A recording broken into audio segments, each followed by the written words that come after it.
नेपाल 48 घंटे में एक देश हिल गया।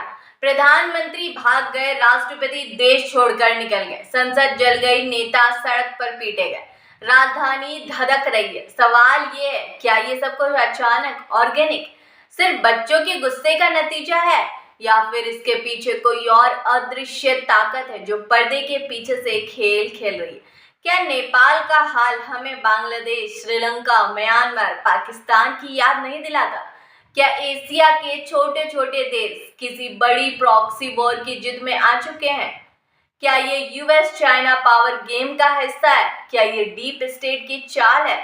पैटर्न साफ दिखता है। 2021 में म्यांमार में तख्ता पलट हुआ, 2022 में श्रीलंका में राष्ट्रपति भागे, 2024 में बांग्लादेश में छात्र आंदोलन से सरकार गई, और अब 2025 में नेपाल, जहां 48 घंटे में सत्ता बदल गई। हर जगह शुरुआत छोटी सी चिंगारी से हुई, कहीं आर्थिक संकट, कहीं कोटा प्रोटेस्ट, कहीं सोशल मीडिया बैन, फिर अचानक लाखों लोग सड़क पर, नेता गायब, सिस्टम ढहता।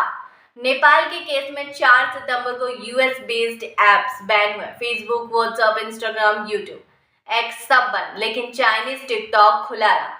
लोगों का गुस्सा बढ़ा। 8-9 सितंबर को काठमांडू की सड़कें भर गई, नेता भागे, संसद जली, सरकार खत्म। अब यहीं से शक पैदा होता है, इतना बड़ा मूवमेंट बिना लीडर के, इतनी सिंक्रोनाइज प्लानिंग के साथ कैसे हो सकता है?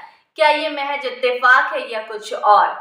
याद करिए, बांग्लादेश 2024 में कोटा रिजर्वेशन से शुरू हुआ, फिर भ्रष्टाचार, दमनकारी नीतियां, पुलिस फायरिंग, 200 मौतें, सरकार गई। म्यांमार में आंग सान सू की सरकार गिराई गई, वो भी चाइना के करीब थी। श्रीलंका में प्रो चाइना राजपक्षे भागे, पाकिस्तान में इमरान खान हटाए गए, जेल में डाले गए क्योंकि वो यूएस की लाइन नहीं मान रहे थे।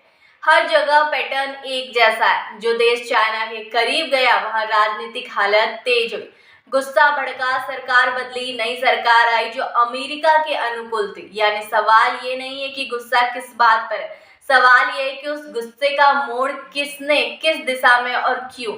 यही आता है डीप स्टेट का कॉन्सेप्ट, पर्दे के पीछे से चलने वाली ताकतें, खुफिया एजेंसियां, बड़े कॉर्पोरेट, ग्लोबल मीडिया, एनजीओ, जो किसी देश की सरकार को चुपचाप गिरा भी देती है और बनवा भी देती है। इसे कहते हैं colour revolution. Ukraine, Georgia, Hong Kong में ये देखा जा चुका है, और अब एशिया के छोटे देशों में यही पैटर्न दोहराया जा रहा है। तो अब बड़ा सवाल ये है कि क्या भारत सुरक्षित है? भारत मजबूत है, लोकतंत्र, सेना, संस्थाएं, लोग स्थिर है, लेकिन सबक ये है कि बड़े ताकतवर देश छोटे देशों में घुसकर सरकार बदल देते, अपने हिसाब से मोहरे बिठा देते। ऐसे में भारत को भी सतर्क रहना होगा, अपने पड़ोसियों को स्थिर रखना होगा ताकि आग यहाँ तक ना पहुंचे। नेपाल के भाई बहनों से भी गुजारिश है, आपकी मांगे पूरी हो चुकी है, आपकी आवाजें सुनी गई।